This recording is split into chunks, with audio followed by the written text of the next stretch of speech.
goal in place, let's think about the barriers that we'll have to achieving our goal. We'll always have barriers for a challenging goal because if we didn't have barriers, it wouldn't be challenging. So we need to anticipate those barriers so that we can actually do something about them. This seems a very logical step to do in goal setting, but it is frankly very rare for me to see someone that proactively tries to anticipate and overcome barriers before it holds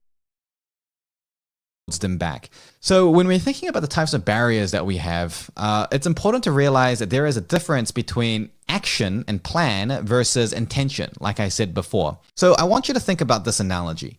Imagine that you have a baby.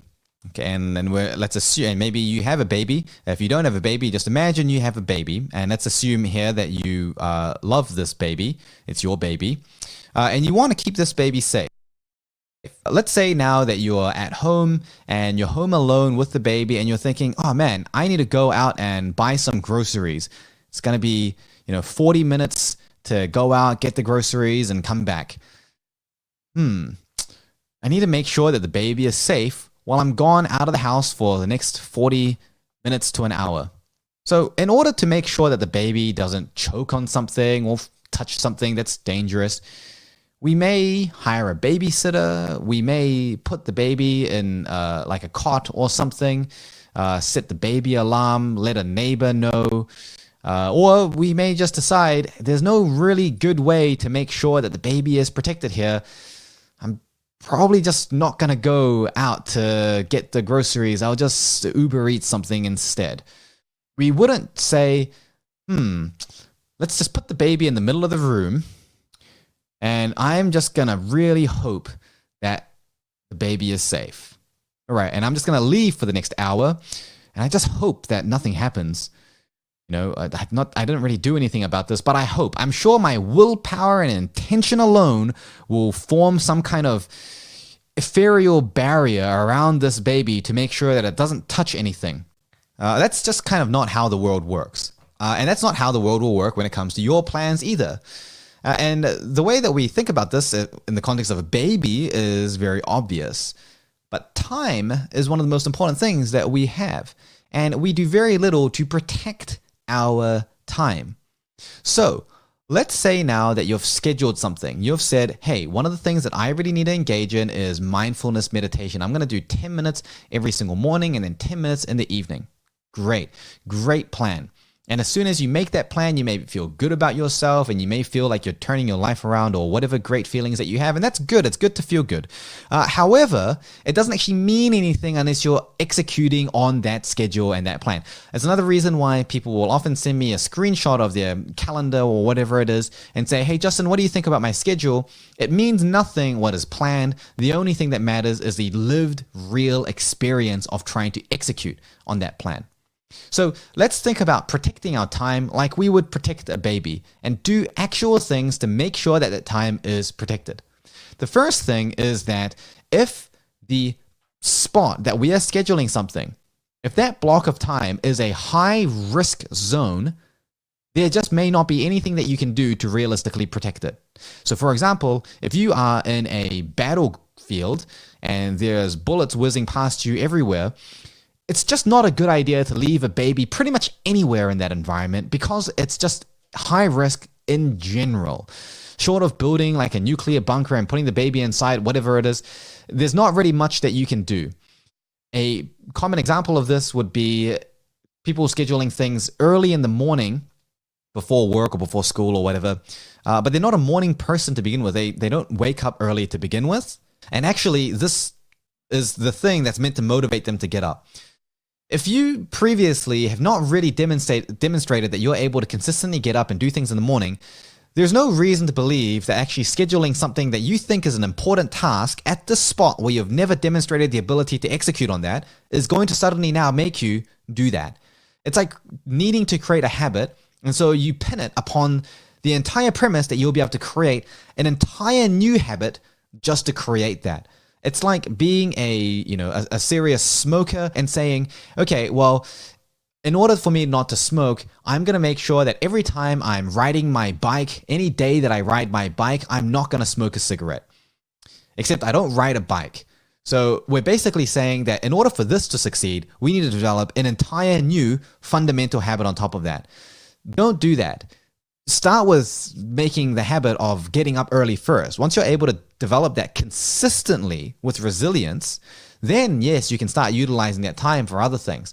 But don't put things in slots where you know it is high risk. I personally do not do things in the mornings, early in the morning, that I know are very important, that require my own self-volition, because I know that the early morning version of myself will require way too much willpower to get up to do something that doesn't feel imminently urgent. I know, I've tried it before, and I know that it's difficult for me, so I just don't. And therefore, I'm actually able to schedule it somewhere else and get it done. This is the difference between intention versus a real actionable plan that has a high propensity for success. Another common example is scheduling things in straight after work or straight when you get home from school or work or uni. A lot of people, especially if there's a long commute home, you're tired. You may be drowsy, you're drained when you get home, for the first time at the end of the day. Scheduling something important straight after that may not be the best place, because not that you don't have time, but because you don't have energy. So we want to think about this. We want to think, where are we going to schedule it? We want to make sure that we're scheduling it in a place that is not fundamentally high risk. If it is a high risk spot, don't schedule something important there. Schedule the meaningless things there. Check your emails at that time. Don't do something that you know is an important thing that's going to make a long-term difference, like going through this course material, practicing something like mindfulness meditation. These are game changers in the long term or medium term, but they're not going to be things that are urgent enough that it's going to drive you, for example, out of bed and summon up your willpower from the abyss of your burnout to be able to tackle this. It's not a good plan. Don't do that. So if that spot that you have decided to block out and schedule something in is not a safe spot to do it, do not schedule it there. Some safer spots may be, for example, immediately after dinner. Think about the times that are the least likely to be disturbed. Those are the times that you should allocate for the most important things in your life. That could be learning new skills. It could be spending time with family. But you want to work in that way where the most important things are the things that are the safest and the most protected. Very logical if you think about it. If you are putting something where there is risk involved, then we want to evaluate what are the possible risks that might make it so that my schedule deviates. Think about what those could be and then do things to protect against that. Put those safety rails in place. So, for example, if getting home after work is a great time for you to do something, let's say 5:30 p.m. just before dinner, that's a great spot for you to fit in 10-15 minutes for something that you think is relatively important. Great, you can use that. But you also know that the risk there is that I'm often very tired as soon as I come back home from work and I may not do this. Okay, that's fine. We can maybe still work with that as long as we do something to protect the time. So instead of just scheduling that block in, maybe for the 5 minutes before that, we schedule something else that will do something to mitigate the low energy. It could be a 5-minute walk. It could be do 30 press-ups. It could be, make your favorite smoothie. Whatever it is, you do something that you know is easy to do, that's not going to require lots of energy and willpower, but is going to help you be more energized at that time. If it's because you're worried about someone coming in to distract you, what can you do to protect that and stop people from distracting you? Is it a routine of putting your phone on do not disturb mode? Maybe even setting that up as an automation. Is it about letting other people know that during this time you need 5 minutes to, focus on things and not to disrupt you? Is it about setting up a space in your house where you can dedicate an environment where you can focus and you use that and condition yourself as a focus area? What are the things that you can do to protect and minimize the risk of that time being derailed and hijacked by something that you did not intend? So that's number one, the most important thing that we can do when we're fundamentally first just scheduling and blocking something out in our day.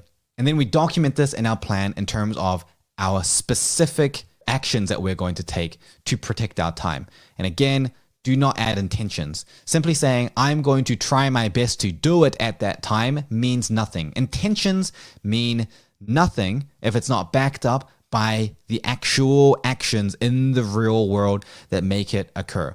And it can be very frustrating if you're full of intentions, but the problem is in your execution, because now you're walking around full of intentions trying to do the schedule. At the end of every day, you're disappointed and frustrated that you weren't able to follow the schedule. It's just not a combination that goes well. There's a reason you're going to have issues with execution. Execution issues are different from